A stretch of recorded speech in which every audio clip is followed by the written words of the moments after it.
welcome back to another episode of So My Wife's a Witch, a Bewitched Deep Dive Podcast. We are so excited to be covering, oh my gosh, is it already episode 6? Yes, episode 6. It is titled, Little Pitchers Have Big Fears. And they do. Yes. They do. That they must overcome. Of course, like all of us. Eventually, yes. How you be doing, Madison? I be doing good. Yes. We film these episodes way in advance, so for us it's barely Thanksgiving. So I'm gearing up for the holidays, and I'm traveling to visit my aunt in Denver. Nice. How are you doing? Fine. I like your shirt. Thank you. I went to see Heart last night at Climate Pledge. Second time I've been able to see them, and it was even more incredible than the first time I saw them. So hell yeah. I cried twice. So during What About Love? No, I cried during Dog and Butterfly, and then I cried when Nancy told a story about Eddie Van Halen, which I'm like, I'm not really even a Van Halen fan, but I was like, oh. I love this. So yeah, they are very special and from Seattle. So yes, homegrown. Yes. Oh wow. Yeah. Other than that, yeah, ready to eat some Thanksgiving. Mm-hmm. Yeah. Some tasty food. Yeah. Heck yeah. I'm excited to dive into this episode because I like it a lot. Okay. Well, I like I like that Sam and Darrin are working together for part of it. For once. Yeah. Yes. I like their relationship in this one. They flirt a little bit at the beginning. They get to play like good cop, bad cop. Good cat, bad cat. Good cat, bad cat. Good witch, bad witch. So I very much enjoyed it. Okay. I mean, it's never been my favorite. Anything sports related, I'm clocked out, right? I never clocked in. And so, but like rewatching it with you, like I was like, oh, okay, this is cute, you know. There's no Andorra, which automatically gives it. That's true. Yeah, there's no Andorra, which makes me sad. Mm-hmm. But we already know her thoughts on baseball, right? From previous episodes, just Samantha trying to explain, like the blind leading the blind, trying to explain to her what baseball is. And like, that is the way Andorra thinks about baseball is how I think about baseball. So yeah, like, you know, just a little look into the future. Like, again, I do not like sports. So I'm going to try not to say anything technical. So do not come for me in the comments because I'm telling you right up front that I'm very ignorant and do not want to be educated on sports. So. Well, we're a pair because I also don't know much about sports, and the only technical jargon I wrote down was words that the actors spoke themselves. So yeah, like I've always I can understand football. Yeah, because I'm from the South, you kind of have to. But other than that, the rest of them is the most boring thing in the world. So. Yeah, I know. This game of Little League is the most exciting game of baseball I have ever seen in my life. So maybe if I saw that game, I would be a lot more, or just like, okay, this is fun. And I think if you know someone who's playing, just like with a theatrical performance or anything that you're watching live for entertainment, if you know someone in it, that automatically makes it more exciting because you want to see how they'll do and how they'll perform. Sure. So I think we see that with like Gladys and how excited she is for her nephew, and I was so excited when I saw Gladys in this episode. Yes, we get a little bit of Gladys. So yeah, we don't get any Andorra, but we do get Gladys, so I guess, you know, it'd be better if we had both, but this is true. But yeah, so episode 6, titled Little Pitchers Have Big Fears, and it premiered on October 22nd, 1964, and it was sponsored by Quaker Oats. We do have a returning writer who I'm disappointed in. No, I'm just kidding. It wasn't that bad. But yeah, it was written by Barbara Avedon, who I believe wrote our pilot episode.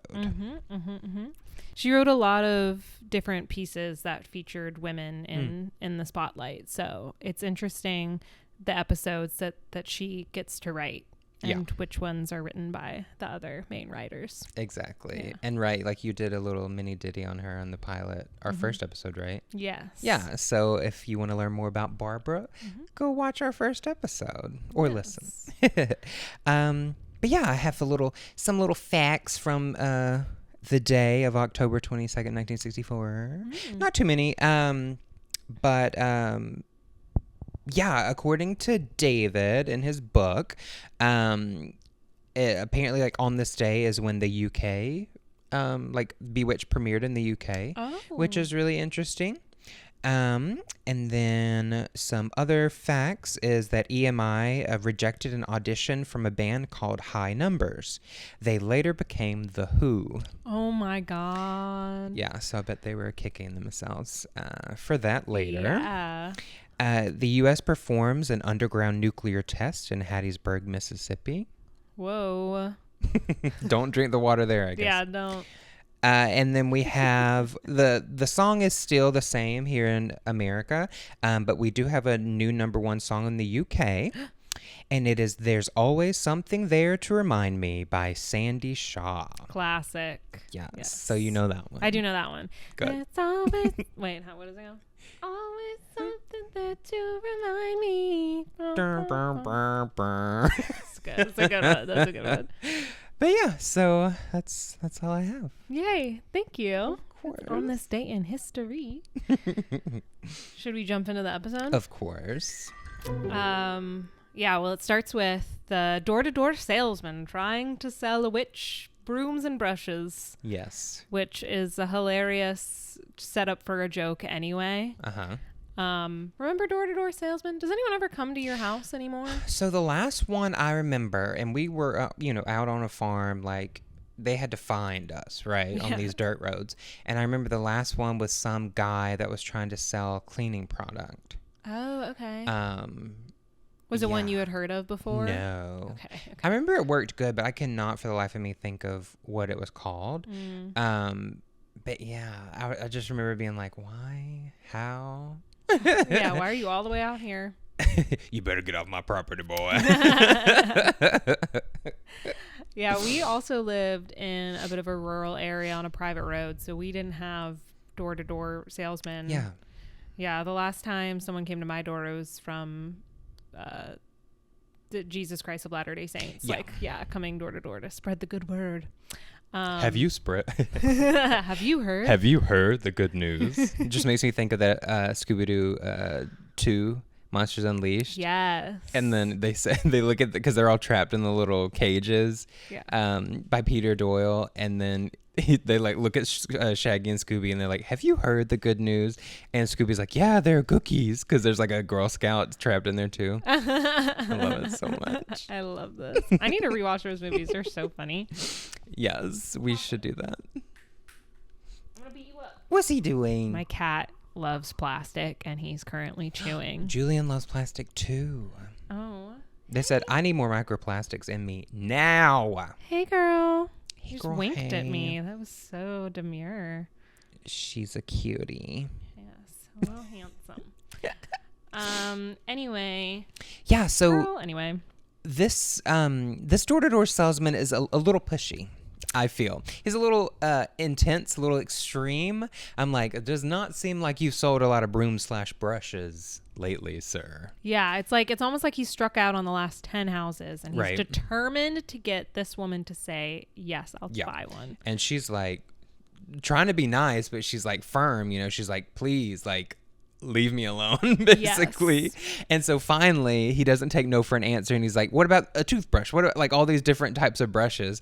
And then she says, I have all the brooms I need. And he's like, no housewife has all the brooms or brushes she needs. And she's like, oh, really? And then she kind of closes the door a little bit and then does her nose twitch, and then her house I'm like, did they borrow these from local hardware store, like something? But I'm telling you, that whole entire living room set is filled to the brim, like no room whatsoever to even walk, full of different brooms and brushes. It is so funny. It's and hilarious. Like, so much work, right, for just a short just like a minute and something scene. Yeah.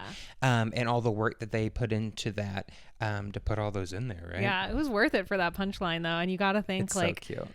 People watching at home, especially mothers or housewives, like they stayed home all the time and they are very familiar back in the day with door-to-door salesmen and how pushy they are. And That's just like me. That's just like me. Happened to me last week. Gee, I wish I had magical powers and could have pulled one over on that salesman. So I feel like it was very relatable at the time. Yeah. Yeah. Yeah. So, anything more for the cold open? Nothing more. I thought it was really cute. I like the idea of them like in these openings. I like how they're setting the scene for like Samantha's at home and this is what she deals with when she's at home all day and Darrin's at work. Adventures without Darrin. Yes. Yeah. So it was cute. So yeah, going into the actual episode after the incredible theme song, and then we see that Barbara Avedon wrote it. It opens with Samantha making breakfast and Darrin running down the stairs, and he's kissing her, saying, "Oh, I don't have time for breakfast. My alarm clock didn't go off. I've got to go," right? And he's freaking out. And she lets him know, like, well, you already missed your train. Yeah, you might as well relax. Stay a while. And then what? He immediately blames her, knowing that he missed the train on her witchcraft. Yeah, and I so was like, she has some really? sort of clairvoyance. Like, how do you know that? Like, you leave every day at the same time. She's not a dumbass. She doesn't need witchcraft to know that you missed your train. It's watchcraft, not witchcraft. Yeah, I wrote that down. It's kind of what she says to her. But I'm like, maybe I don't remember, but I'm like, I really hope like all of these episodes are not just going to be him always not trusting his wife and trusting that she's not using witchcraft, right? It's like, if she says she didn't use witchcraft, girl, like, she did not use witchcraft. Shut up. I feel like I felt the same way last episode. I was like, he needs to trust his wife. But it's interesting because in this episode, she does lie to him on a couple, or she evades the truth on a couple occasions. I don't know what you're talking about. You're like, girl, what? Samantha would never lie. She evades the truth and acts very innocently, and he sees right through it. Evading the truth is a lot different from actually lying, okay? That's very true. But it's a form of deception. Well, it's always better to ask for forgiveness than permission. Oh my goodness. As we see one of our characters does a lot. That is true. That is very true. So then he's like, oh, well, the next train is like 9:30 or something. And he's like, it gets a little whatever the way he's talking. And he's like, well, how about we like, and I'm like, oh, Darrin trying to get some, instead of afternoon delight, some morning delight. What's he doing? Yeah. Man? And Samantha starts it though. She's like, oh, well, what a shame. Like you hear it in her tone. She's like, I guess we'll just have to spend the morning together. Yeah. And then he gets the look on his face and he's like heading toward her and they start kissing. We get all passionate. And I'm like, oh my God. Yes. It's too early in the morning for this. But yeah. And then they get interrupted by a doorbell ring. Yes. And Darrin goes to answer it. And it's really funny. He opens the door and he looks straight ahead, the height that an adult's eyes would be at. And there's this really funny couple of seconds where he's just looking before his like gaze falls down on the little boy in front of him. Very cute. And he's like, oh, hi there. Like, can I help you with something? And who we come to find out is Marshall. Yes. Is just kind of staring at him like, what are you doing here? Like, who are you? Yeah, who the heck are you? Yeah, so it's super cute. And Darrin is just as confused, right? Mm-hmm. And then Samantha comes to the door and she's like, oh, hi, Marshall, and come to find out, Marshall, I don't know how long, has been coming for breakfast every morning after Darrin leaves for work. And the only reason he saw him this time was because he was late for work. Yeah, it's funny. She's like, oh, hi, Marshall. What a surprise. Like acting as if she wouldn't expect him to come in. And he's like, I don't know why it would be. I'm here every morning. And I'm like, damn, Marshall. But he's like, don't kiss me. I have a cold coming on. Yeah. They're playing on the like, oh, this is the other man in Samantha's life. Yes. Taking up her attention or her wifely/motherly, attention. Affection. Yeah. But also like just the thought of like kissing another, like even as like, I don't know, a maternal figure, like kissing another person's child is real weird. Yeah. It's like, don't worry. I wasn't going to kiss you anyway. Yeah, I know. I guess back in the day, people were a lot more free with their lips. Maybe so. Maybe so. But he also, it also like makes me wonder, like, why would Sam not have mentioned this to Darrin before? Yeah. It's like, oh, by the way, like if you're wondering why I'm going through so much eggs or bacon, or I need you to give me more money so I can buy groceries, it's because I'm feeding a hungry little boy. Yeah, exactly. Who, like, what actually can he eat? Cereal? We never actually figure out one thing he can eat in this episode. Oatmeal. Yeah, right. Very bland porridge. Toast. Rice. We don't know. Yeah, so she tells him, well, she's like, go, breakfast is ready. Go sit in the kitchen. He asks her if she can help him with anything. And then her and Darrin, he's like, what's going on? Like, Darrin's trying to figure out who this person is. And she's, being like, well, he's I'm his only friend in the whole neighborhood, and he's got a problem. He's got an overprotective mother and no father. Yeah. And Darrin's like, oh, I see. You're interfering. Yeah. And she's like, well, what do you mean? And he's like, I know you, Samantha. Like, this is none of your business. Like, you are putting your nose where it doesn't belong. Mm-hmm. And at first I'm like, this is a little harsh from Darrin. Like, she can have a friend. She's home alone all day long while you're at work. And if this little boy is also lonely, like, why can they not be friends? So he is very accusatory up front before Samantha's really done anything. Yeah. Yeah. But then she does do some stuff. She does. Now, just a little question for you. Does this child actor look familiar to you? He does. Like, his freckled face looks familiar.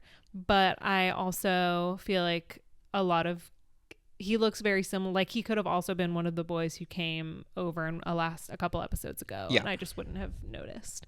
The ones that got tied up in the bedroom. Yes. Well, yeah. If you'd like to know who this kid is, I have a little mini ditty on him. Oh my gosh, please. Yes. So his name is, well, it was Jimmy Mathers, but he goes by James Mathers now, of course. And he was born on May 5th, 1955. And he might look familiar to some viewers, especially at the time as well, or in reruns, because they're not twins, but he looks almost identical to his older brother, Jerry Mathers, who starred in Leave It to Beaver. I was going to say, was it Leave It to Beaver? Yes, which was a huge deal back in the day. But yeah, he was also a child actor, and he guest starred in many different shows. And he was also on Wagon Train, like Agnes Moorehead. Classic. And Dick York and everything. But yeah, and he was guest starred on The Monsters and, of course, Bewitched. He also was almost a huge child, I guess, sitcom star like his brother, because he starred in a show called Ichabod and Me, which premiered on CBS, but it only lasted for one season, so 1961 to 1962.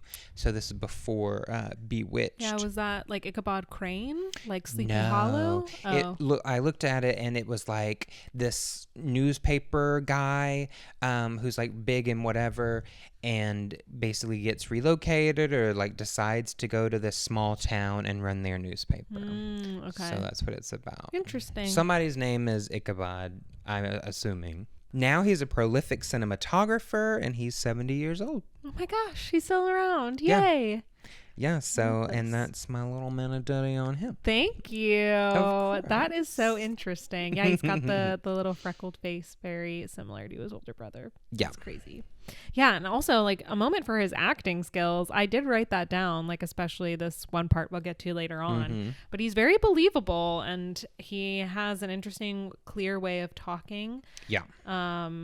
Yeah, he's very good for a child of his age. It runs in the family, I guess.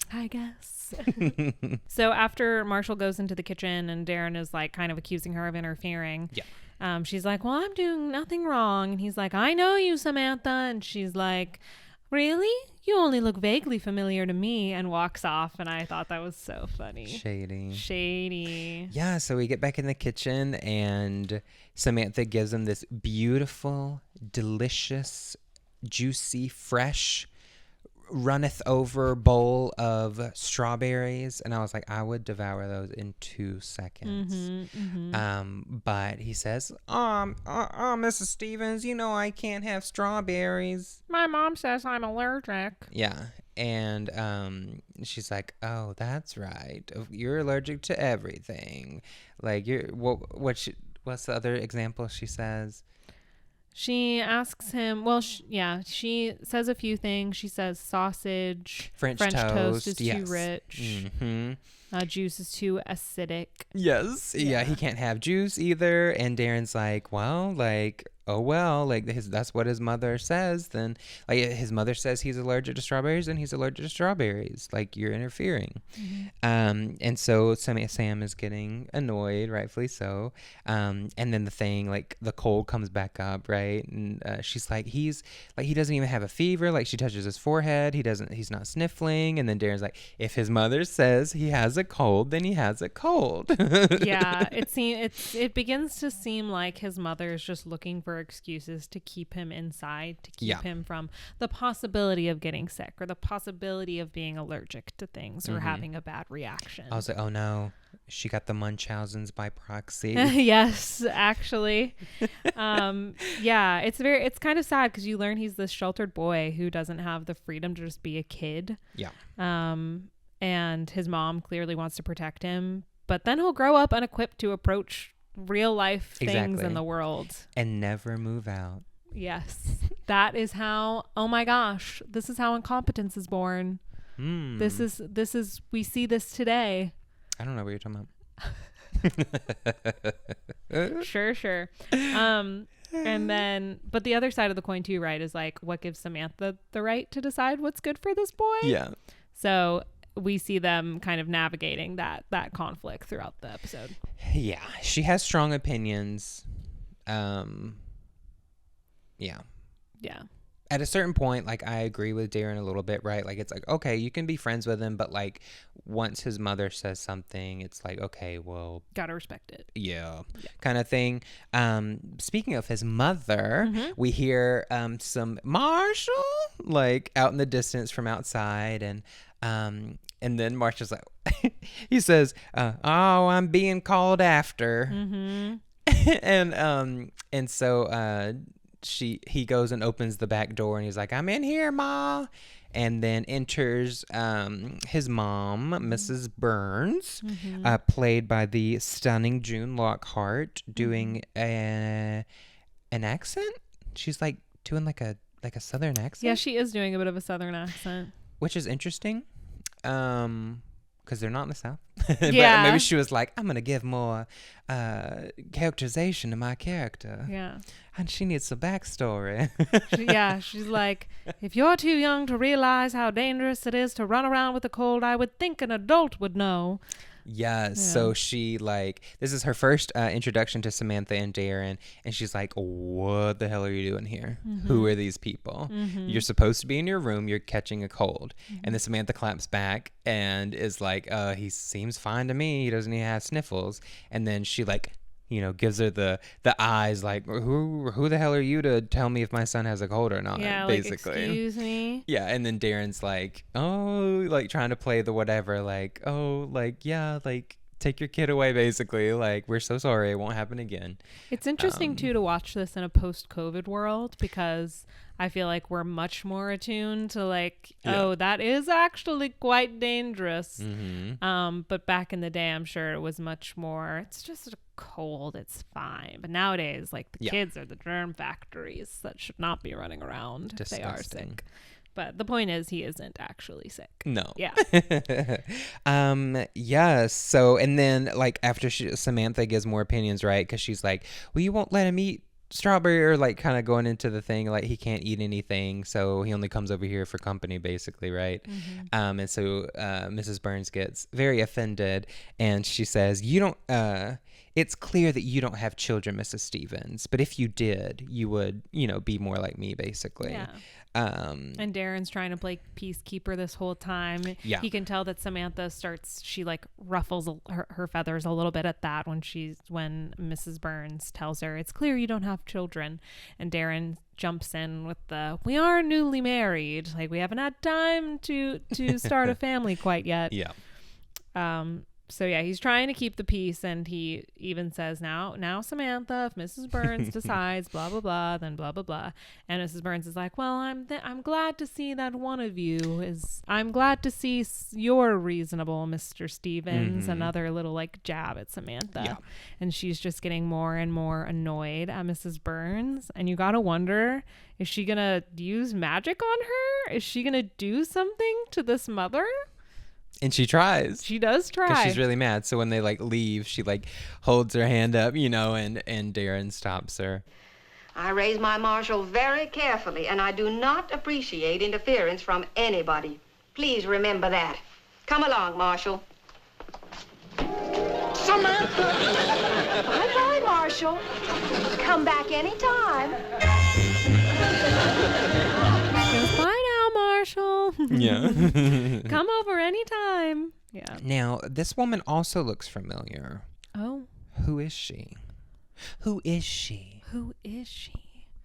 I don't know. What is she? Oh my goodness. Do I need to tell you who she is as well? I think you do. Her eyes are beautiful, though. Yes. So I do have another little mini ditty. I love this. And this actress, her name was June Lockhart. Beautiful name. Love that name. She was born on June 25th, 1925. And unfortunately, she did pass away not too long ago. On October 23rd, 2025. She was 100 years young. She was born in New York City, and she is best known for her role as one of the moms, because they had many apparently through the years, as one of the moms on Lassie and Lost in Space. Oh, wow. And she was also on Petticoat Junction for a little while. And I might already have a trivia question. Okay, fun. Hit me with it. So, this is really exciting for me. Okay. Especially when I figured out who this woman was. Okay. Okay. What movie did she appear in alongside the incomparable, the most talented human being in all of history ever, and ever will be, Judy Garland? Oh, okay. Is it A, The Harvey Girls, B, The Pirate, C, Presenting Lily Mars, or D, Meet Me in St. Louis? Well, I don't know any of these, but I do know that I have a lot to show you. You Madison. do. I'm pretty sure Meet Me in St. Louis is a musical. So Sweetie, these are all musical. Oh, that's hilarious. That's the only one I know. But I don't know if Judy Garland was in that. Judy's in every one of these movies. Oh, she's in every single one. She's the star. I have a trivia question like this for you later. Oh, great. Is it Judy related? It's not Judy related. Then I don't care. I'm just gonna say Meet Me in St. Louis. Damn. Got you. What is it? No, you got it. Oh, I finally got one. Oh my God. Yes. I hear angels singing. So she's one of Judy's siblings in Meet Me in St. Louis. Okay. And that came out in 1944. Wow. Other than that, she was in a few classic movies like that. When she was younger, and then she of course moved to TV like a lot of people did, and she guest starred in lots and lots of shows, lots of westerns like we see, so like Gunsmoke, Wagon Train, Rawhide, and Magnum PI. Also like Falcon Crest, Knots Landing. She was like on everything. Like if you can think it, she was in it except for Twilight Zone. But yeah, she had 2 daughters, and yeah, like I said, she unfortunately passed away in October from natural causes. Wow, so recent too. That's wild. 100 years. That's a good long life. It was, yeah. So. Where did you say she was born again? New York City. Oh, okay. The big city. The big apple. Of the apples. Interesting.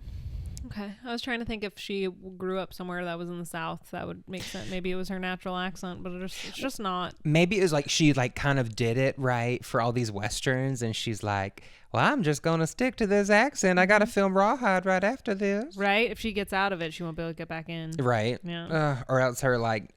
she just starts talking like a New Yorker. I know. Then her New York accent would come out. Which could have been good too, right? Because we're not sure. We know that Bewitched is supposed to be, they're supposed to be somewhere on the East Coast. Yes. But that's never explicitly said where where Darrin is riding the train into, like what city. So maybe, you know, the New York accent could have fit. Could have fit as well. That's so true.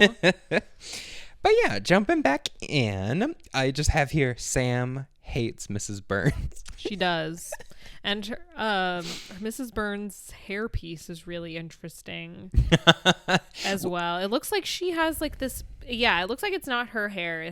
She has a hairpiece on. Yeah. In the back. It looks like either it's her hair. She has like long hair. Like we see it later when it's down here in a minute. And then it looks like somebody put like a little pussycat wig. Yeah. A little bus driver wig on top. Yeah. Of her natural hair. Because her hair up front is like very short. Like all of this hair is very short, not just her bangs, but on the sides of her head. We'll put pictures. Yeah, we'll put a little video in there. But yeah, very interesting how her hair is constructed. Yes. So they eventually leave. Sam almost uses magic on Mrs. Burns, but doesn't. Yes. And then we see Sam and Darrin getting ready for bed later, and Sam is like furiously brushing her hair. Yeah. And Darrin's like, oh, you should take your mind off of this whole situation. And she's like, I just can't. Every time I think of him, I just feel so bad for him. All alone. All alone. And he says that he feels bad for him too, but at the end of the day, that's not their child. Yeah.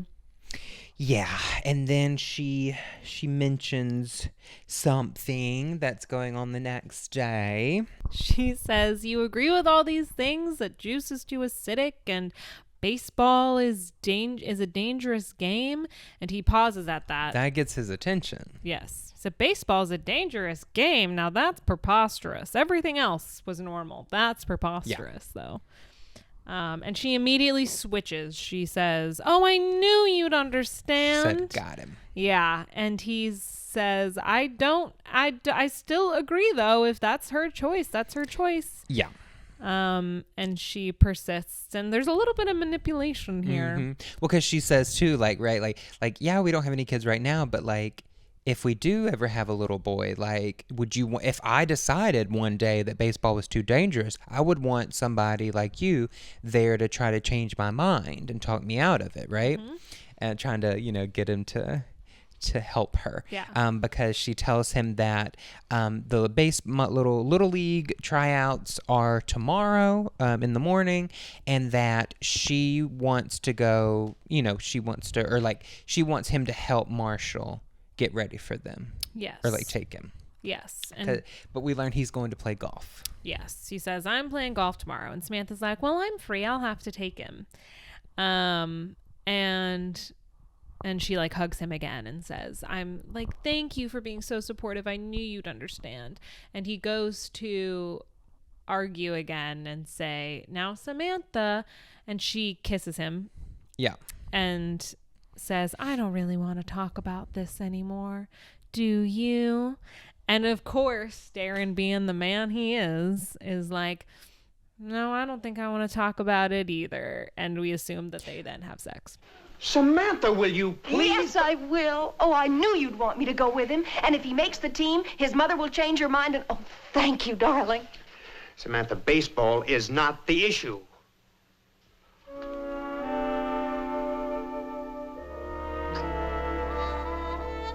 I don't want to talk about baseball anymore. Do you? Okay, but also think back to the pilot episode. Yeah. How insanely horny they were. Yes. Was also written by Barbara Avedon. Oh. And now the next extremely horny episode between them two is also written by Barbara Avedon. I'm like, yeah. Barbara girl, you okay? Yeah. And I mean, was last episode the soup episode? They're all blurring together. I guess we do see at the end of that episode they're making out in a car together. But this one is very sexually charged for sure. But I think I think it was interesting how Barbara wrote kind of Samantha using her womanly ways to try and navigate the situation to turn about how she wanted it to. Very clearly, though, it's interesting. We haven't seen Samantha kind of this like puppeteering. Yeah, a little bit. Yeah, so it gets to the next morning, and Samantha takes Marshall to the baseball field. Yep, and she is trying to instill some confidence in him. Yeah. She tells him, you're going to be great. You're as good as you think you are. And he's like, I think I'm great, but I know I'm bad. Yeah. It's funny. Yeah, so he goes over there with the other boys, and she goes and takes a seat in the bleachers, and she's so... worried for him and like whatever that she doesn't even notice who she sits beside. But we know that the person she sits beside definitely knows who just sat beside her. Yeah. So yeah, she sits beside Gladys Kravitz, one of my favorite characters of all time. And Gladys is like, oh, Mr. Stevens, what are you doing here?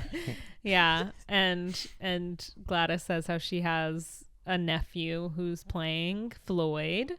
The beautiful one down there. You can practically see his eyelashes from here. She's very fond of him and his beauty and how attractive he is. Takes a lot of pride in that. Very supportive aunt. That's very nice. But yeah, she's like talking Floyd up like he is the one day, like he is the best, right? He's gonna go somewhere one day, like nobody is better than him. And so of course Samantha's like, and then Samantha waves at Marshall. I think Floyd like finishes pitching or something, and Marshall goes up batting. Yes, and Marshall goes up to pitch. See, you know the things better than I do. And then that's when Gladys exclaims, "Marshmallow burns!" Oh, that was such a good impression. Give it to me one more time. Okay, Marshmallow burns. What's he doing here? They're not serious. Marshmallow burns. His name is Marshall. Oh, is that your friend? It is. Oh, I didn't mean to laugh. Oh, is that your friend? Sorry. Yeah. He's afraid of his own shadow. Funny. Yeah. So even Gladys, which I guess she's heard from Floyd, her nephew, right, about how terrible this kid is. And so she's like on it too. She's like, I'm one of the kids too. Like, yeah. Like, screw that kid. What a wimpy little piece of shit. Yeah, right? Yeah, he's got no friends. He's afraid of his own shadow. There's no way he could possibly play baseball. Yeah. I almost said football. She don't even know what sport they're playing, y'all. What's happening? There's balls. There's balls on the court. There's always balls. There's people in the bleachers. Yeah. The stands out there. Yeah, so Marshall is throwing the ball. And he's not doing so great. Yeah, the first two miss. So, like, if I were to throw the ball. Yeah. It would be that. And so Gladys is like, like, oh, he's terrible, basically, to Samantha, and Sam's getting pissed off, of course. And then she's like, oh, like, maybe he's just getting warmed up. And so, of course, as soon as, like, Marshall's about to throw for the third time or whatever, she twinkles. Well, yeah, because Gladys is like, you could probably coach him. And Samantha says, I've done everything humanly possible. And then we see her do something that's unhumanly possible. So she twinkles her little nose, and then the ball does some 1964 special effects, and zoop, like around and goes straight to the umpire. And yeah, because Floyd's at bat, right? Yes. Because that's why Gladys is saying things like, oh, Floyd's never, whatever. Yeah. So Gladys is like, what? She's immediately like, okay, that's not humanly possible for that ball to just do that, especially the way he was pitching before, And Gladys is a real one. You know, she sees bullshit. You know, she knows it when she sees it. Yeah, she can sniff out trouble. She does. And everybody just gaslights her. True. It's so sad. And calls her crazy. Yeah. She's not crazy. Makes her take medicine. Makes her take some. But yeah, so that happens. And of course, everybody's like, wow, that was amazing. Wow, Marshall, you're incredible. You're incredible, Marshall. Wow. And we also see a little bit of the coach. And the coach is also quite cute. I'm wearing sweatpants. I'm wearing a damn near an entire sweatshirt. It must be hot out here. Must be hot. What's this voice?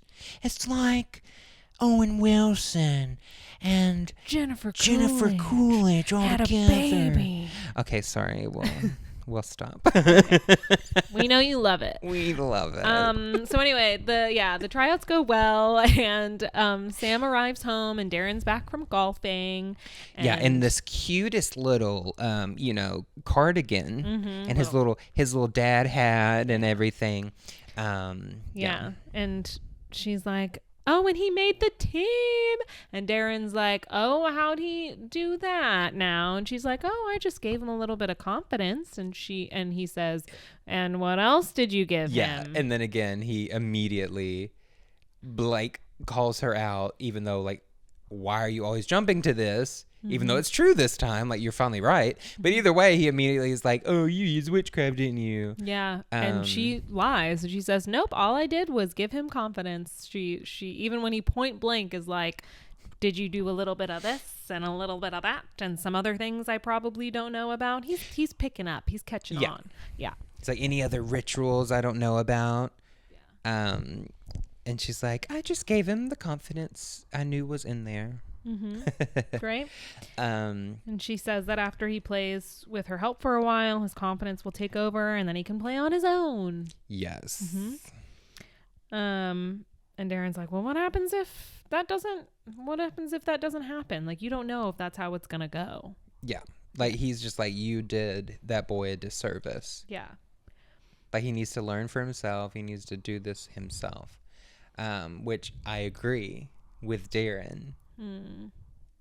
For the first time. For the whole show, right? I think of it like when a kid is learning how to ride a bike. Yeah, you just keep pushing them down, right?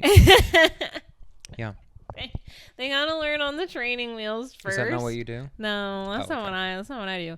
But then after they have the training wheels off, you hold on to them for a little bit until they get confident, and then once they can pedal on their own, you let go. And so I thought of it as she's just pushing him along on the bike until he has the confidence to pedal on his own. Oh, okay. So I think that, especially since he's so sheltered, that he probably needed something to show him that it's not that bad and that he can do it. Yeah. Yeah. Sure, yeah. We gotta present both sides of the argument, I guess. Yeah, and so then cut to bedtime again, and they're getting ready to go to sleep. And then all of a sudden we hear a little like a noise, right? It sounds like a gate opening and closing. And you're just like, oh, what is that? And then it's like, that sounded like the back gate, the garden gate. And so then they go downstairs and look out the back patio, and Marshall is laying down on one of their patio furniture. And Darrin's like, what are you doing here? Don't you have a home? And he says, I ran away. So it sounds like he was so excited about making the team that he told his mom. And of course, what does she do? She's angry. She's furious. She tells him he can't join the team. He's got to quit.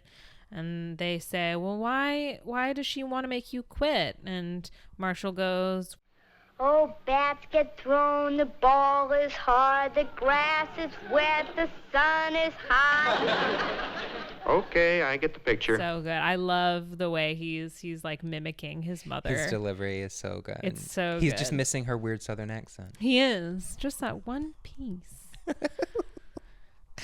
Yes. So yeah, he said he ran away because he's tired of it. He can't deal with her anymore. Yes. He wants to go out and be on his own. Yeah.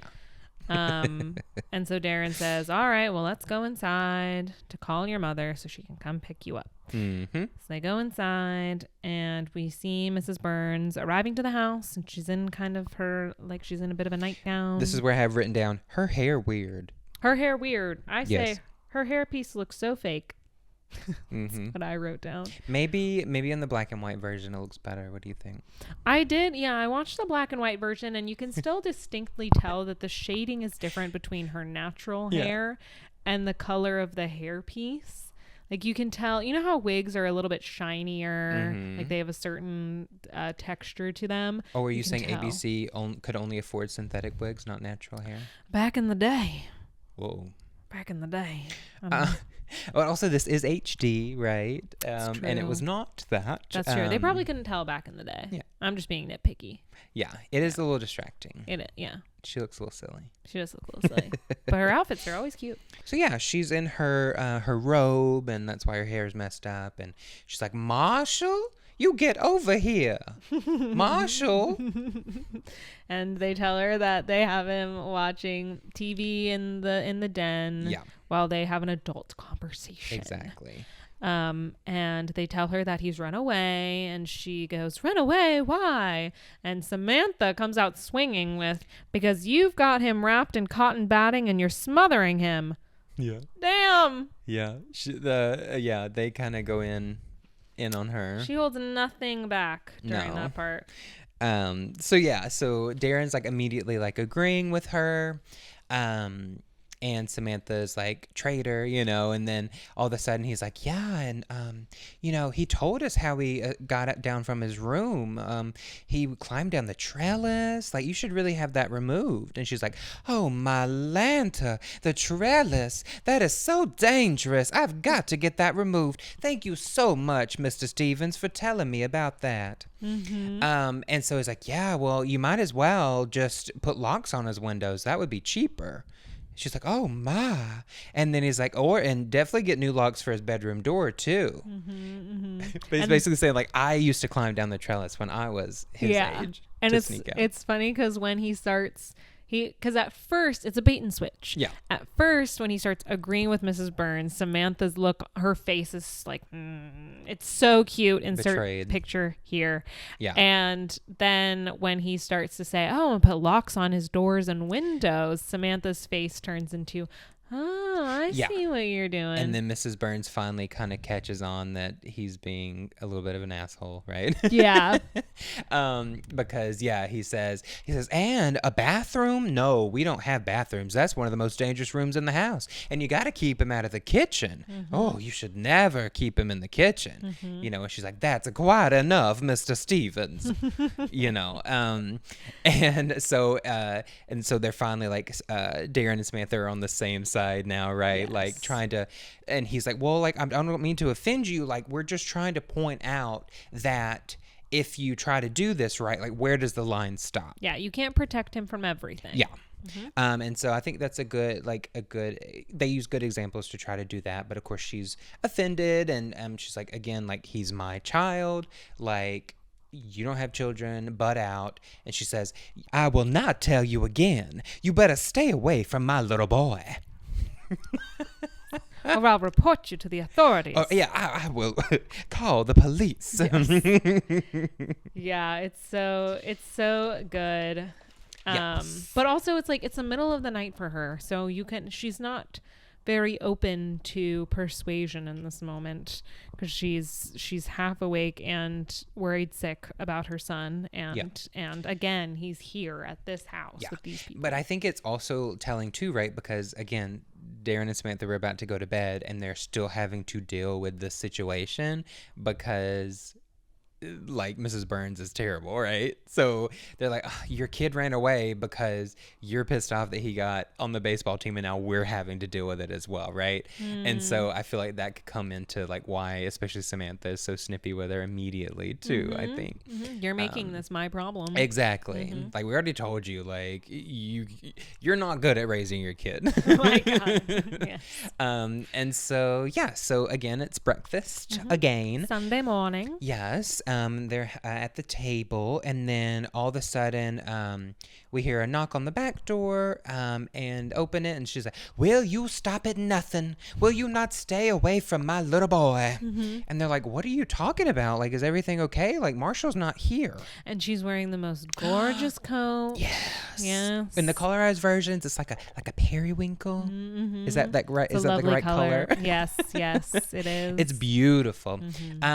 A little much for, especially what we see in a little bit with them at the baseball game. Right. It looks a little heavy. Might be good for our weather currently here in Seattle. Yeah. But yeah, and they're like, "Girl, your kid is not here." Like, especially get because out. that brings up a good point. It seems like it's summertime because like the kids are out playing ball. And again, not good at the baseball, but I guess the baseball season kind of starts in the spring. No idea. I have no idea. I don't know. I used to know more when I rode like the light rail more, right? Because there would always be the fans and everything on there. But now I cannot remember. So I don't know. But also it has to be because it has to be summertime because Marshall is in the world of Bewitched. It has to be summertime because he goes and eats breakfast with her every morning. I don't know, but like real time. They talk about this in our Bewitched Continuum by Adam Michael James about how like what time of year is it, especially when the Morning Glory Welcome Committee come and those kids are there during the day. Oh yeah, during the day. Like why school must be out for these kids to just be here. Whatever's convenient for the plot. Yeah, right. Whatever. It's a magical show. It's a magical show. It's fine. Well, but anyway, her coat's too warm for the season. Yeah, so she's like, "Where's my son? Where's my son?" And they're like, "Oh, you must be it's the Wildcat season opening." Wild for them to have tryouts, and then the very next day it's their season opening. They had 0 practice time. Samantha's so excited. She's like, "I know what it is. The Wildcats are playing the..." Like, she goes into this whole thing. The game. The Wildcats are playing their season's opener today. Of course. Mrs. Burns, he's perfectly all right. He's just gone to the park to play in the big game. Oh, do you think so? I'm certain of it. And I'm like, "Girl, why are you telling that?" Like, again, she's going to want to go there, be like, "I don't know what it is." But she immediately like gives up the information because she's so excited for Marshall, I guess. But I'm like, shut up. Like, we want him to play baseball and have a good time, not immediately tell his mother where he is. Right. And of course, his mother's immediately like, I still have time to go and stop him. Yeah. And they say, "You're going to go stop him?" And she's like, "Well, of course." And then they say, "Now this is our fault. We should help you." Mm-hmm. And she goes, "I don't trust you, Mr. Stevens." And he goes, "Well, listen now." Like, no, she says, "Oh, I don't trust you, Mr. Stevens." There we go. Yes. And he says, "Well, do you drive?" Me drive? Of course not. That's too dangerous. I suspected as much. We'll hop in the car. I'll drive us over. All right. But again, like I said, I don't trust you, Mr. Stevens. Right, exactly. And they get in the car and she's like, "You won't drive too fast." And Yeah, she's like, "Lord have mercy. Please make sure you don't go too fast." And he says, "I'm 15 on the dot." Yeah. Oh, thank heavens. Yes. You're scary good at that. Yes, and then we see them driving down the highway and their good old Chevy. In his Chevy. And they are driving the slowest possible that they can. They're inching along on the highway. Cars are passing them. And then we see the actual car on the highway, which is really cool. Which is fun. And then they show up to a red light and they comment how they're actually making really good time. Yeah, like Samantha, like they kind of look at each other like, "Oh man, like we're making really good time. No traffic at all. Isn't that wonderful?" Yeah, isn't that great? And then Samantha twinkles her nose, and the light stays red rather than going to green. And then we see like a pile up behind them with cars just honking, waiting for it to turn green. And Mrs. Burns is like, "Do you think it's broken?"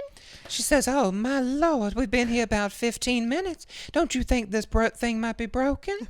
Which is a ridiculous amount of time to sit at a light. At what point do you just like go or make a right turn or something with all of those She said, not to be a backseat driver, but shouldn't this light have changed by now? I know. She's so calm for how stressed I would be at the road rage at the light, especially with the pressure of people honking behind you. Like Darrin is a very strong person. One of the cars, like in the back, the guy gets out of his car to be like, hey, what's up? What's up? What's going on? Yeah. Yeah, but like good conviction for Darrin to sit there during all of that and not succumb to the peer pressure behind him. But he eventually. But am I the only one though? Like the seats are leather, right? Yeah. It's a convertible. The top is down. If they're sitting there for 15 minutes, the sun is out. I'm like. Oh, directly on them. Yeah. There's gonna be some sweat on that leather. You know what I mean? That is so true. Yeah. Cheeks sticking. Mm-hmm. But anyway, he eventually like gives Samantha a look and she twitches her nose and turns it green again. Yes, and they finally move on. But it's hilarious though that it's hilarious that this drive takes them so long because Samantha and Marshall, who don't drive, clearly just walked over the day before and walked back.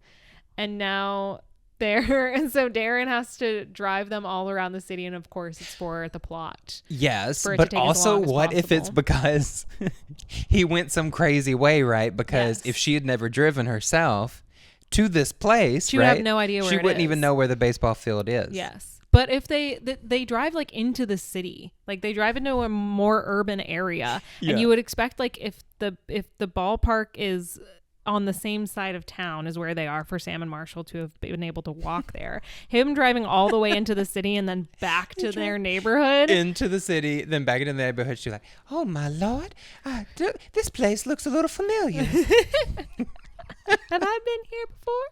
Yeah, it's hilarious. The heat. I don't know why I wore this coat. I might be having hallucinations in this Sitting in the sun for 15 minutes. I do declare. It. So they finally get there, and honey, they just walk themselves right up on that baseball field while an active baseball game is happening. And I'm like, I don't know nothing about sports, but I know you're not supposed to do that. Yeah. And I love like the random kid right on one of the bases, like kind of looks at them like, what are you doing here? What? Go away. Yeah. It's very interesting. So she's like looking for Marshall, and and we see Gladys and Abner together. Yes, Abner is there. Mm-hmm. I love him so much. He's reading the paper, smoking a pipe. Yes, and Gladys is like, "Oh, wow! Look at him go! Look at Floyd!" Yeah, she's like, "Abner, look!" And he. Do you like my Gladys impersonation? I do like it. A little close to your gremlin sound, so it's kind of scary. A little toad from Mario. It is. It's a little toad. Abner. That's crazy. But she's of course excited for Floyd. I guess Floyd doesn't have any parents. Okay. Yeah, I don't know. Where are the parents? We don't meet her sister or her whoever's kid this is. Yeah. Because it's clearly not Abner's relation. Floyd is up to bat again. Wonderful. Well, the least you could do is look at him. Why do I have to look at him? Don't I give him money? He stays being the uninterested. Abner is me at a sporting event. Yes. Yeah. Why do I need to look? I paid for a ticket. Do I need to watch it too? Like I give him money. I'm fine.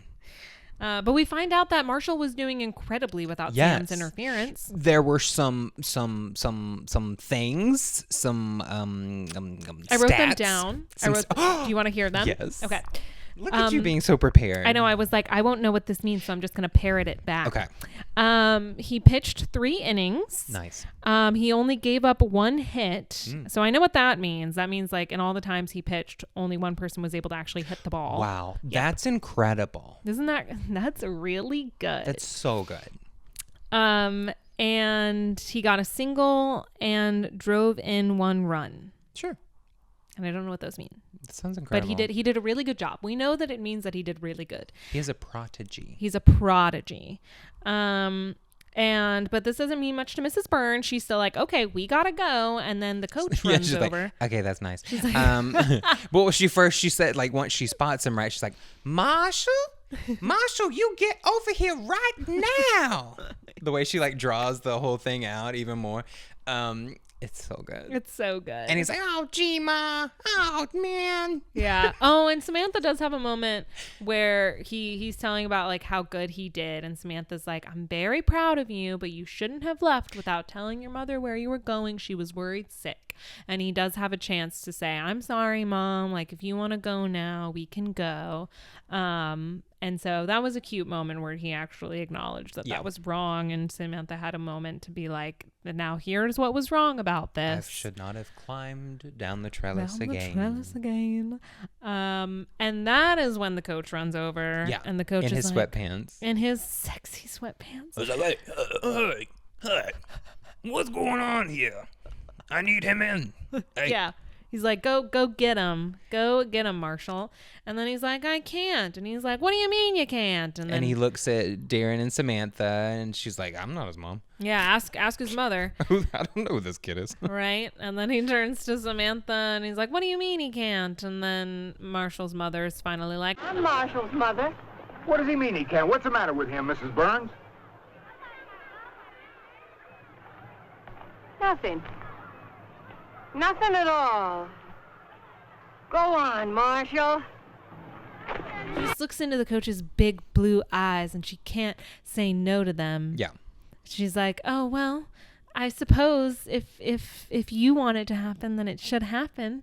And she says, well, nothing at all. Go get him, Marshall. And he finally has her blessing to keep playing. You know what happened, don't you? Don't you? Love at first sight. Well, he's wearing sweatpants. Okay? Oh. And it's clearly sweatpants season in this episode of Bewitched. Yes. We learned that Mrs. Burns is a widow. She is. She's been missing a man in her life. Yeah. Mm-hmm. She said, oh, is that a Minnie Louisville slugger? Or are you just happy to see me? Oh, my God. That was a good one. The mini souvenir bats. I went to the factory and I have one of those. He said, No, ma'am. It's kind of more like a keychain. God, never heard someone talk down the size of their keychain before.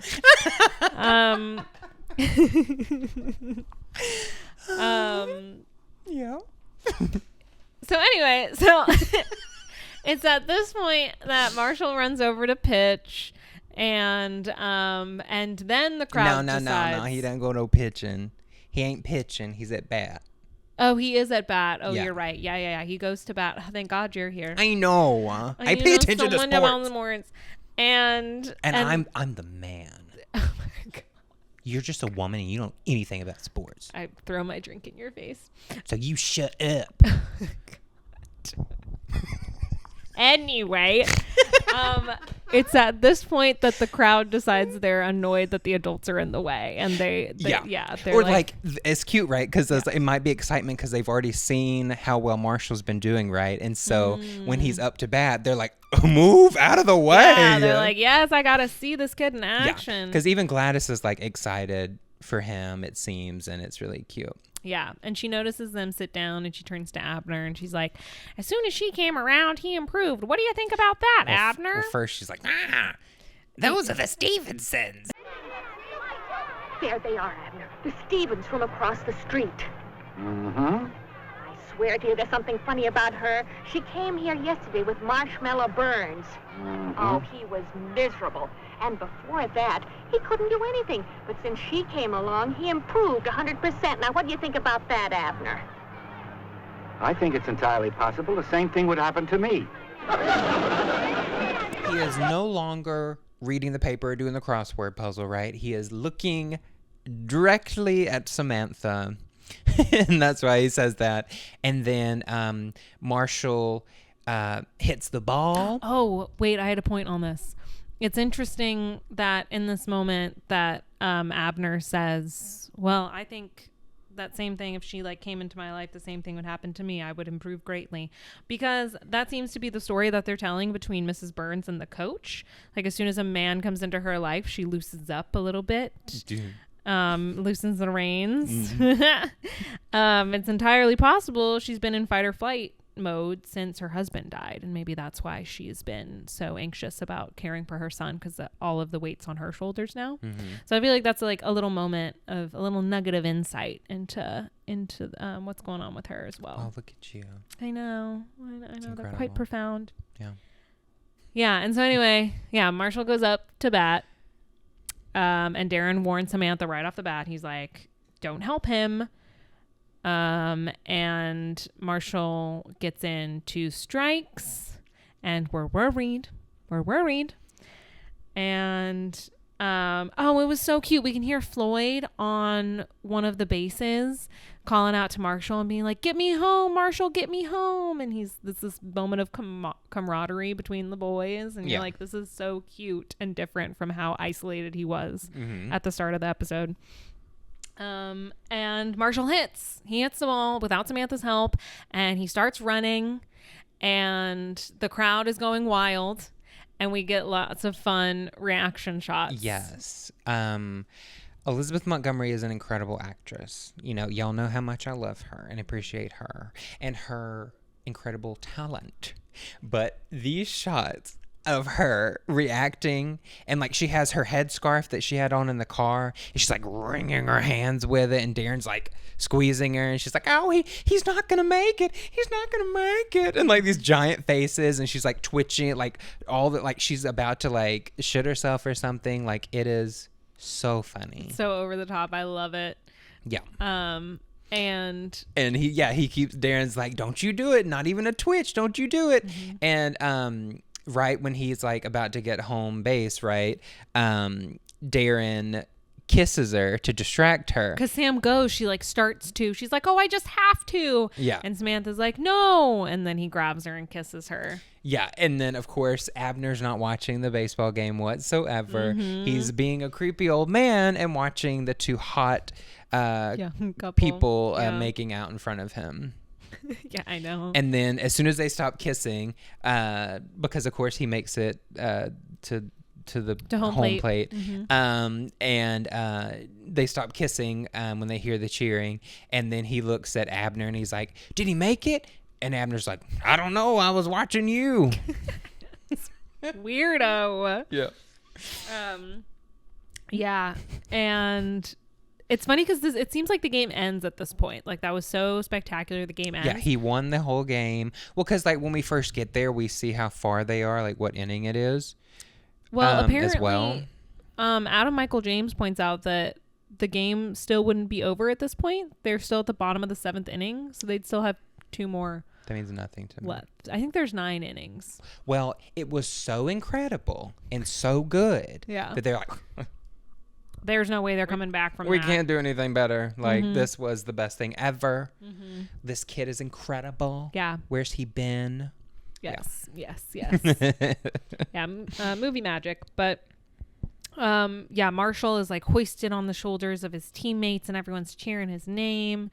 And there's something coming out of his nose. Yeah, she's bleeding, and Mrs. Burns runs over, and she exclaims, "Oh, Marshall, you're bleeding!" And he says, "Isn't it wonderful?" And then his teammates like take him off. And then the coach comes over and is like, wow. What does he mean he can't? He's going to be a triple threat. Oh, I love that coat. And she's like, really? You think so? And he's like, well, maybe if his dad can do some coaching, I'm sure he'll be great in no time. Wink, wink, wink, wink. And then she said, oh, my. Oh, how dare you bring up that tender subject. I've been dealing with it for so long now. In case you must know, my husband has left me. I'm a widow. He has passed away. I am just a lonely widow. The nights are so cold. Yes, the nights are so long and yet so cold. That's why I have to wear this big coat, don't you know? Yes. I couldn't help but notice you're wearing a very nice pair of sweatpants. They look warm. Are they warm? Anyway, so they're smitten, obviously, and he goes, oh, well, I guess I ought to come over myself and spend some time with him, if that's okay. And she's like, yeah, well, that'd be nice. And it's this cute little, this moment. Yes. And then we never see them again. So we can assume they get married. Marshall gets a brother and everything. Marshall goes doesn't well. need Samantha anymore because his mom is normal now because she found a man. And so we leave the baseball field. We go back for a very short scene, the ending scene at the house, and Darrin and Samantha are like, oh, that was so wonderful. Like, I'm so proud of him. And then she's like, and I love the way you distracted me. Yeah, I was crazy about the way you stopped me. Girl, same. That was a very good move on Darrin's part. I really love their relationship this episode because they're like, in the beginning, they're like flirting, like, oh, I guess I'll have to muddle through here. And then they're like working together to try and keep Mrs. Burns. Yeah, it from seems the like they field. finally are on the same page at one point, right? After always being like Finally at on the odds. same team. Yeah, and the way they kind of play off of each other and like, like when, they know what they're trying to do, right? To tell Mrs. Burns. And it's interesting because Darrin's okay with her using magic to switch the stoplight during that moment. Like, he's in on it. Yeah. And he doesn't reprimand her. He, in fact, is like, do something. So it's interesting when he's okay with it and when he's not okay with it. Yeah, whatever's convenient for him. Yes. And then she says, oh, how about I whip up something or twitch up something. Twitch into existence. Yeah, twitch up something for dinner. Some cocoa vine, other things I've too poor to eat. And he's like, no, absolutely not. And she's like, well, I guess you're going to have to stop me again. And I'll whip us up a couple of eggs. I'll scramble us up some eggs. Girl and me. Breakfast for dinner every time. She said, scramble my eggs. Oh, girl. Get into it. And it was funny because someone... again, James comments in the Bewitched Continuum. He says, someone in the writing room loves their bouillabaisse because this is the second episode in a row that mentions bouillabaisse. That's probably the most I've heard. I don't even know what that is. It's a soup of sorts. Maybe that's what they're eating in the pilot, that gray stuff. Oh, true. We should look into this. Well, Samantha loves it then, clearly. She was eating it a lot that episode. Loves the bouillabaisse. Yeah, no, we don't have that in Alabama. I've never heard of that. No. But yeah, I mean, it's an okay episode. Like we said, I love the relationship between Darrin and Samantha finally in this episode. It feels good and natural and less him being flying off the handle, right, for no reason. Yes. Yeah, it's interesting to see them at first disagree on something and then end up on the same team about it. It feels more natural, feels more like a real relationship. Yes, agreed. Well, so, yeah. I guess that's the end. We'll see you next time. All right, everybody. Wait. Are we supposed to do something? Oh, I was just pulling your leg. I got a whole deep dive here for you. Yay. Who might the deep dive be on? Well, it's on the actor who plays Abner Kravitz, George Tobias. Cute. George Tobias was born on July 14th, 1901 in New York City. His parents were Russian Jewish immigrants, and he had an older brother who also acted, and his parents were also in the theater. Okay. And George was the baby of the family, so they really discouraged him from a life in the arts. They said, we know what it's like to be starving, and we want more for you. They wanted him to be a doctor or a surgeon or something. But... I'm the baby. Are you the baby? I'm the baby as well, yeah. You know who else is the baby? Who? Mufasa. Mufasa's the baby. My cat is sitting here looking up at me adorably. Hi. Just needs kisses. Just want smooches. Anyway, so despite his parents, his family's discouragement and lack of support, he began acting at age 15. And made his Broadway debut in 1924 in Maxwell Anderson's What Price is Glory? And he acted I thought you were going to say, what price is Gloria? What price is Gloria? Put a price on her. But yes, it was without his parents' knowledge, so he would hide. He hid Like his Marshall. career from them. Yes, exactly, quite like Marshall. And then in 1934, he joined the Theater Union, and that was a group devoted to producing plays about the working class. Oh, nice. Yes, and his work on these productions were praised at the time. A writer noted his performances as a welcome note of mirth to the proletarian drama. So I guess a lot of times the productions themselves would be quite like preachy, and he usually played like a comedic character that lifted it. Oh, the comic relief. The comic relief, yes. And then in 1935, while appearing in Sailors of Cattaro, he was arrested on a workers' picket line in front of Orbox on 14th Street. And Socially conscious, like workers' rights. Yeah, right. He was out there doing a good bit of activism at the time, for the time, yeah. I'm going to have my first trivia question here for you. Okay. So, as I just mentioned, he was arrested in front of Orbox on 14th Street. Was Orbox A, German bakery, B, Jewish deli, or C, department store? What about D? Oh, I only give you ABC when I do my trivias. I make them quite easy for you. Well, okay. I'm gonna say department store. Excellent. That is correct. I already knew that. Oh, good for you. Yes, Orbox was known for delivering high fashion at low prices.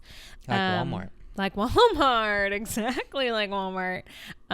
It attracted bargain hunters of all economic levels, such as Joan Crawford, Jane Russell, and even some royalty. Oh. Isn't that crazy? I don't know if any royalty has ever been to Walmart. Yeah. Yes, they have. Dolly Parton. Oh, yes, the queen herself. Yes. Anyway, in 1939, he left theater for the big screen and signed with Warner Brothers. Nice. Second trivia question for you. Oh, so fast. So close together.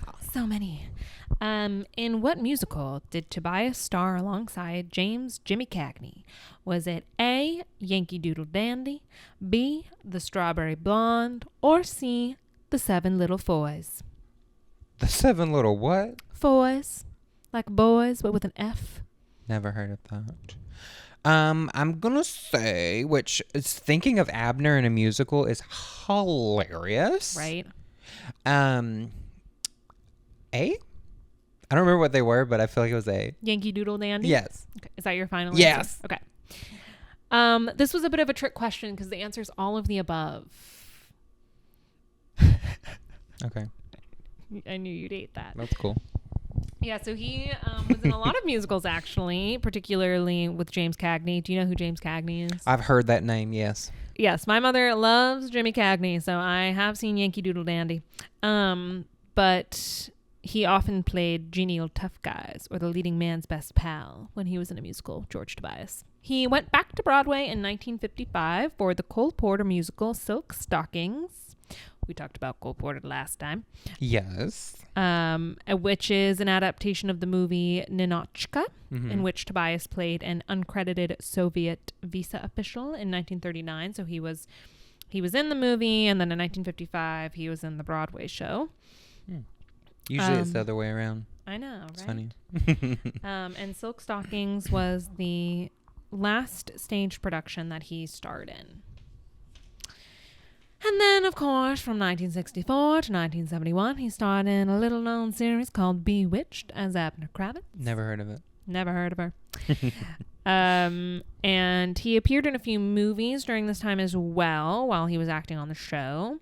But once Bewitched wrapped, he acted in a few episodes of The Waltons before retiring from acting altogether. Mama loves the Waltons. Yeah. That'll be our next podcast. There we go. Stay tuned. I'm kidding. Do you like The Waltons? No. Okay, cool. It's very boring. Oh, okay. Daddy has his Westerns. Mama has the Waltons. Gotcha. Both incredibly boring to me. Is The Waltons another sitcom-y type? No. What is it? So it's based on kind of true stories from like a real family, and but it's like them, like their lives during the Great Depression. Oh, okay. I see. So yes, he was on a few episodes of that before retiring from acting in 1977, and before he retired, though, he did reprise his role as Abner Kravitz in a guest appearance of Tabitha, the Bewitched sequel series. Yes. Yeah. Not starring Aaron Murphy. Boo. Tobias never married. He passed away from bladder cancer at age 78 at Cedars-Sinai Medical Center in LA. So everyone had cancer. That's great. Everyone had cancer. But a fun twist I was interested to discover. En route to the mortuary from the hospital, the station wagon transporting his body was hijacked. And here's a trivia question. How many blocks did the thieves drive before they noticed the body in the back of the car? Was it? Hold on, but wouldn't they notice this was a hearse? Apparently, it wasn't strictly a hearse. It was just an just ambulance? a station wagon. Oh. Like, it wasn't even an ambulance. It was an unmarked car. It was an if you unmarked will. car. Yeah. Poor Abner. I know. But yes, did they drive 10 blocks, 8 blocks, or 3 blocks? Just because would be more funny if it's the most. I'm going to go with 10. It would be more funny, but Probably the truth 8. is it was only 3 blocks. Oh.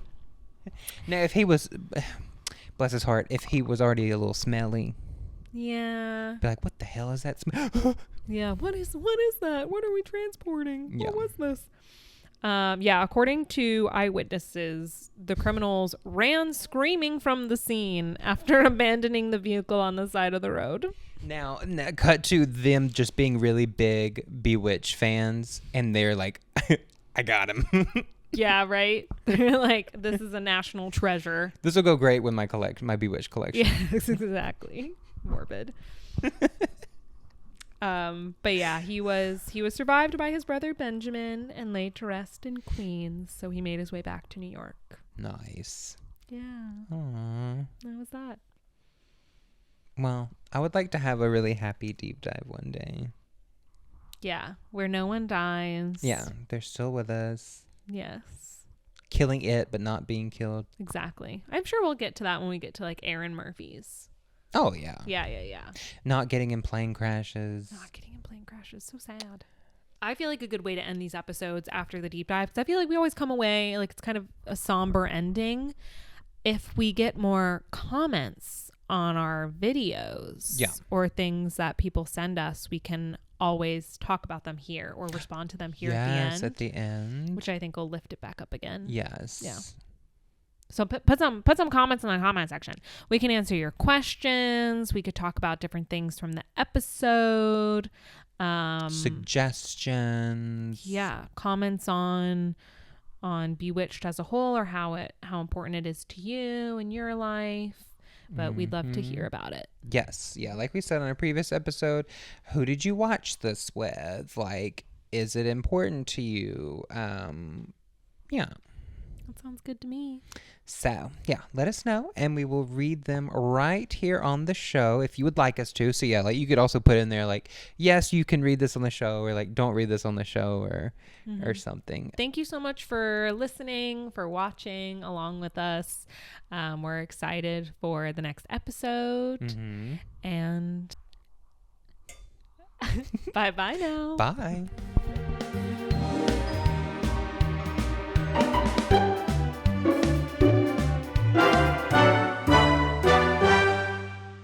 So my wife's a witch.